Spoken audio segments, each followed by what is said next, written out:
দেখো ভাইরা, আমাদের বাবা তো মারা গিয়েছে আর ওই ছেলেটি কবর খুঁড়ছে। আর ইনি মরার আগে বলে গিয়েছিল, বেটা আমি মরার পর আমার সকল টাকা আমার সাথে দিয়ে দিবি। আর এই যে হলো সবগুলো টাকা, এগুলোকেও তার সাথে মাটি দিয়ে দাও, ঠিক আছে? শোনো, এখানে আসো, সুযোগ ভালো আছে। এগুলোকে মাটি দেওয়ার পর এই সবগুলো টাকা মাটি ঘুরে বের করে নিব, ঠিক আছে?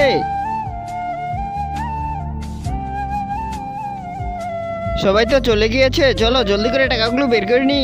জলদি জলদি করে বের করে ফেলো, কেউ দেখে না ফেলে। আরে ভুল করে তো ভাইয়ার কাছে চাবি ফেলে এসেছি, চলো নিয়ে আসি। জলদি করে খুঁড়ে ফেলো। আরে এর ভিতর থেকে তো সাপ বের হচ্ছে। বলতো এই কবর থেকে সাপ কেন বের হচ্ছে? তো শোন, এই ছবিটিকে যদি মন থেকে ভালোবেসে থাকো তাহলে ভিডিওতে লাইক করে চ্যানেলটিকে সাবস্ক্রাইব করে যাবে। আর কমেন্টে ছবিতে কি আছে তা লিখে যাবে। সে অনেক চুরি করত আর অনেক মানুষের পকেট মেরে দিত। আর উনি চাইতো না যে আমরা ওর মতো গুনাহগার হই আর এর মতো আমাদের মরার পরে শাস্তি না মিলে, তার জন্য উনি এসব কিছু করেছে।